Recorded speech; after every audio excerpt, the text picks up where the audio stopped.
What is up, guys? Welcome to Before We Work. This is me, Canon Miko, aka Ocean Crash. Welcome to Before We Work, episode number 36, y'all. Today we're going to talk about U.S. Senator introduces bill to ban loot boxes and pay-to-win transactions. That's right. We're going to talk about the not really politics, but really the legislation that's going around loot boxes and pay-to-win within the gaming industry. Kotaku, among many other people and media outlets, released an article Wednesday, 12 p.m., titled "U.S. Senator Introduces Bill to Ban Loot Boxes in Hawaii and Pay-to-Win Microtransactions." And this largely comes from a wave of legislation from Hawaii. If I'm not mistaken, Hawaii also introduced some of these legislations within their systems. And I think it actually passed. If I'm not mistaken, I could be wrong.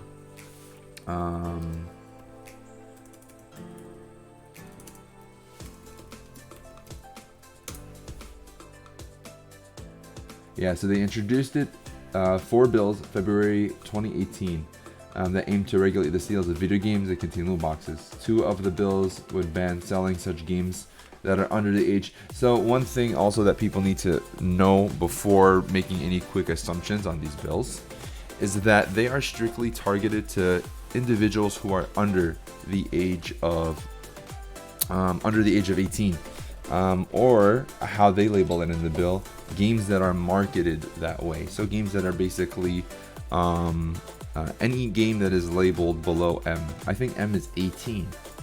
M is 18, yeah, mature content. A is adult, that's 21, but M is 18. So anyone below the age of 18.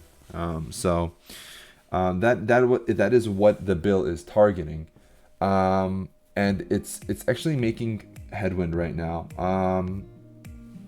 And a lot of these waves of legislations and rules came from EA, from the Star Wars, that made headwind a while back, a couple years ago, that about the pay-to-win aspect. And EA has really always been under fire. EA is such a controversial company, and yeah. So, what are my opinions on loot boxes?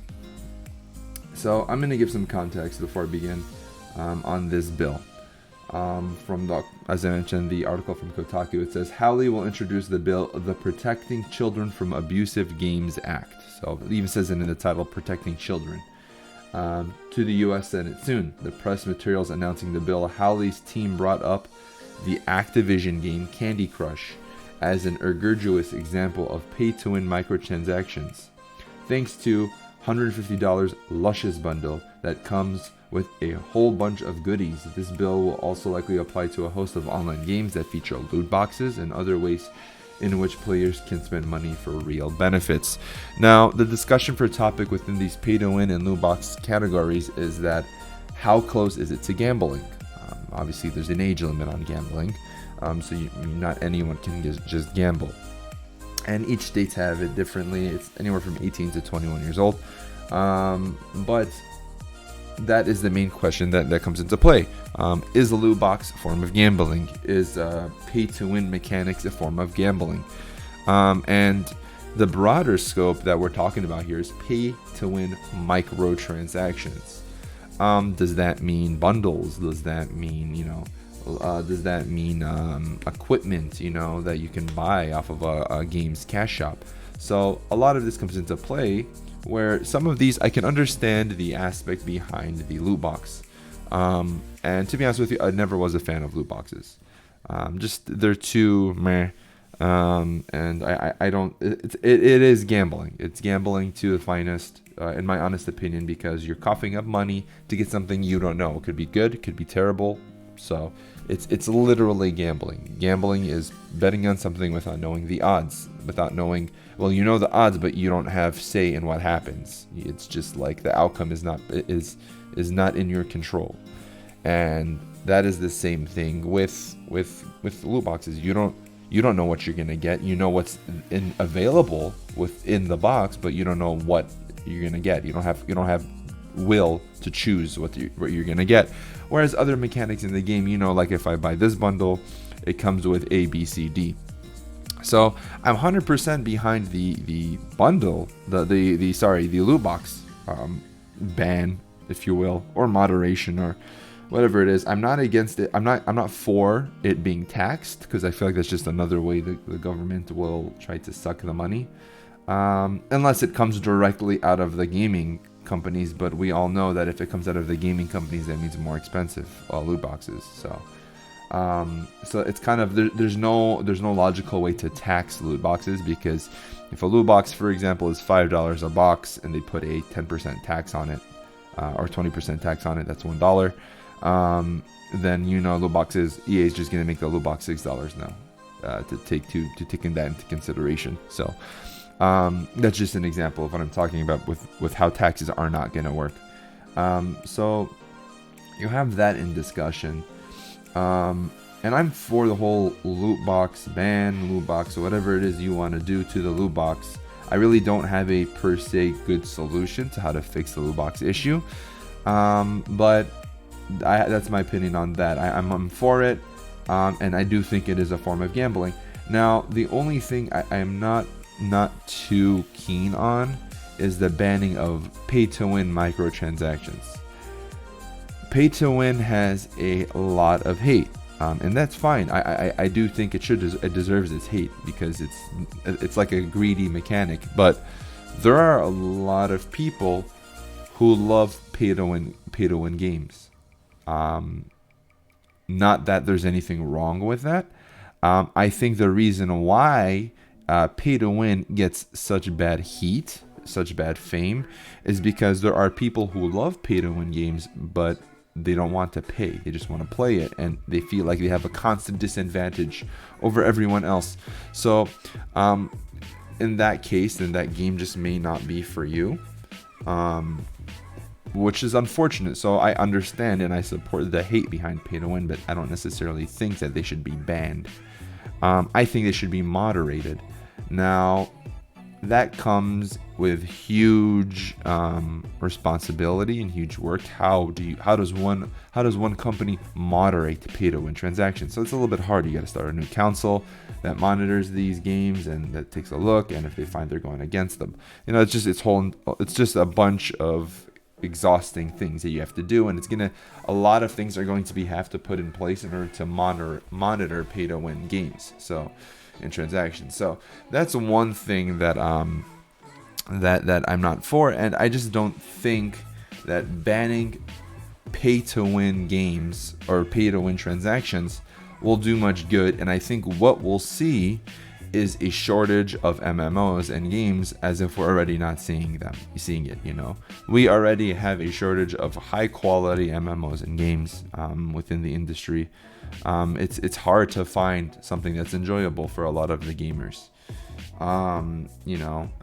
There's that wait right now for a good MMO, and everyone's complaining and saying that this game sucks, this game's good, and there's always these battles, and we're finding out that most of the games nowadays are just being dominated by like Fortnite and Apex and stuff like that. So there's not much diversity right now. So that's a huge understanding on the whole loot box thing. And I don't know, it seems to be that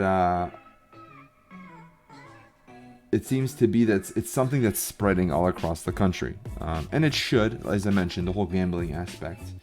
There are a lot of countries that do this, that ban loot boxes, that have either stood for or against it. So EA, of course, no, I'm sorry, not EA. So I'm gonna read this statement really quick. The Entertainment Software Association, the video game industry lobbyist group, sent over a statement shortly after this bill was introduced, stating, numerous countries, including Ireland, Germany, Sweden, Denmark, Australia, New Zealand, and the United Kingdom, determined that loot boxes does not constitute gambling. We look forward to sharing with the Senator the tools and information the industry already provides that keeps the control of in-game spending in parents' hands. Parents already have the ability to limit or prohibit in-game purchases and with easy to upgrade parental controls. Now, this brings up a good topic of discussion.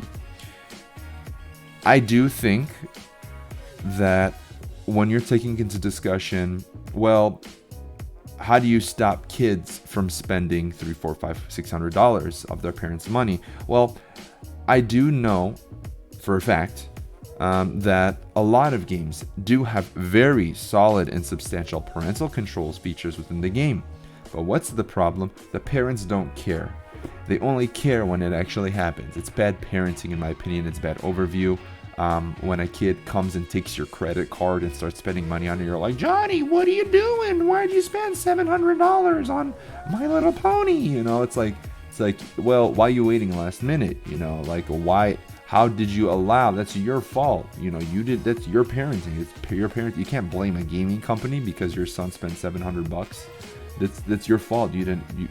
Like, how did your son grab your credit card? Like, you obviously don't have good teachings in your household for your son to just go grab your card. And like, you should tell your kids, like, hey, you're playing these games, you know, don't do this. This is bad. I know you want to. If you want to buy something, ask me. Maybe I'll get it for you, but don't buy it yourself. Otherwise, I'll kick your ass off that game and I'll beat you. And I'm just joking. But that takes a huge consideration. And a lot of that I think parental controls, parents are majority of the issue. Majority. And I'm going to keep saying this because I know I get a lot of heat for it when I bring up this topic of discussion. Parents suck ass nowadays. They do. They don't keep an eye on their kids. They don't monitor them. You all know, if any of you play Fortnite or Call of Duty, you know damn well majority of those kids are under the age of 12, bro. You guys know they're under the age of 12. They're like a bunch of little kids just yelling on the mic, and it's just like, why are you playing this game? You're not old enough. And it's a huge player base on Fortnite, on Call of Duty, on Apex, on any violent game, on adult games, on mature games. You guys know it. The parents don't give a crap. On Grand Theft Auto, you know it. They don't give a crap. And they just buy the children that stuff. So I'm sorry. When I hear kids are buying microtransactions and stuff like that, my thought says, the parents probably didn't even set that shit up. They probably didn't even know there was parental controls in the game. Because they don't care. They don't look. If you really don't want your kids spending money, then pay attention to what they're doing. That's your damn child, your son, your daughter. Don't allow them to spend money. I mean, it's so easy to fix. So I do think there's a fine line between putting the blame on the companies and putting the blame on the parents. Now, I do think it sucks because I think it's the company's responsibility to kind of successfully advertise these features. But I also think it sucks because I don't think it's the company's responsibility to have to deal with this shit. The parents should be liable. You know, the parents should be liable. There was something I heard on H3 podcast, and I usually am not a huge fan. I enjoy watching their podcast, but I'm not a huge fan of their opinions on and takes on things. They tend to lean on very interesting perspectives, very uncommon perspectives. But Ian Klein said something that I liked, and I agree with, actually. That a lot of the kids that do the mass shootings, he said, they take their parents' guns and they go to jail. They take their parents' guns and they conduct these shootings. And there was a school shooting, and I'm forgetting the name of the school. But what happened was a kid grabbed a gun from his dad, without his dad knowing, stole his gun and went shoot and shot up the school. And the dad came out after the son was arrested and sentenced to jail. The dad came out and said, "Please don't blame my son. My son's a good kid." And Ian was like, "No, that's terrible. Like, how can you tell everyone your son's a good kid?" And he said something that I agreed with him. He said, "I think that instead of these kids going to jail, I think the parents should go to jail for a long time, like 10, 20, 30, 40 years. I'm sorry, if you allow your son to grab access of your guns, I mean, you hear horror stories of babies like grabbing guns and accidentally shooting their siblings. Like, that's child neglect. It should be worse than child. It should be considered assisted manslaughter. Honestly, if a child grabs your gun, it should be considered assisted manslaughter, and you should go to jail for a long time. Per death. The parent should. I don't think it's the gun's fault. I don't think you should ban guns. I think you should ban parents. I think you should ban stupid, dumb parents who don't know how to take care of their shit and don't know. I'm sorry, you have a gun in the house. Like, you should treat it with the proper safety precautions and measures that should be done. Now, if you have viable proof, I had a safety box, I had this fingerprint scanner, I had this set up. I'm not at fault. My son somehow got in, broke it, stole it, did something that he should not have done, and I would not have promoted it. That's a different story. Then yes, the son should go to jail. There's that. But I just hear so many stories of kids grabbing handguns and shooting their siblings, and someone grabbing their parents' gun, and someone stabbing their parents with their knives, and it's like just like so many terrible stories. And it comes from something that belongs to the parent that a child or a wife or an ex-husband got a hold of, whatever it is. And it's just like, you have to keep these dangerous things locked up. You know, it's you have to blame it on the parent. So I digress. Back to the game's topic. You have to realize that a lot of these issues with these in-game gamblings and these in-game loot boxes and these microtransactions, you can't include the complaints of the parents in here, because the parents don't do jack shit half the time to set up these parental controls on these games to prevent the loot boxes, to prevent the microtransactions. The parents they completely ignore it until it becomes an issue. That's when they make it an issue. Oh my god, I'm gonna lobby against games because my son spent $1,000 on Candy Crush. It's like, well, did you block any of his purchases? You can't do that. Yeah, you can. So I didn't know. Well, that's your problem. So get the hell off of lobbying and pay attention. Use your damn brain. Okay, if you don't want your kids to do that, then stop giving them a tablet at the age of 8 years old. Like be a human being. Stop making them a robot and giving them a technology at such a young age. You know, to play Candy Crush and games and Minecraft or whatever it is. So I'm on the fence. I'm for the ban on loot boxes. I'm hesitant on the ban on microtransactions, since there are a lot of microtransactions that are not pay to win. Path of Exile is a prime example of phenomenal microtransactions that are just cosmetics. And I do think that it is a form of gambling, and I think that the statement made by the Entertainment Software Association kind of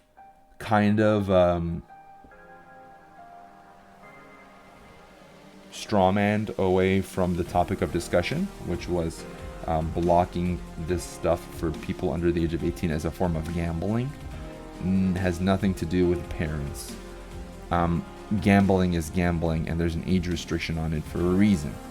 I don't think parents, being parents, have anything to do with a law or legislation within the United States. Do I think that parents should be held liable when their kids are spending that much money? Yes, I do think they should be held liable. So that's my take on the bill that is being passed by or proposed by Senator Josh Hawley, a Republican from Montana. Yeah, that's my take, guys. Let me know your opinion down below. Sorry for digressing about the whole shooting thing. But yeah, man, parents, I see a lot of these things with parents, and they like to complain when it's last minute and when it's their fault. So anyways, guys, thank you so much. I appreciate your time. I love you guys so much. Till later, till next time. I love you all. Bye. Peace.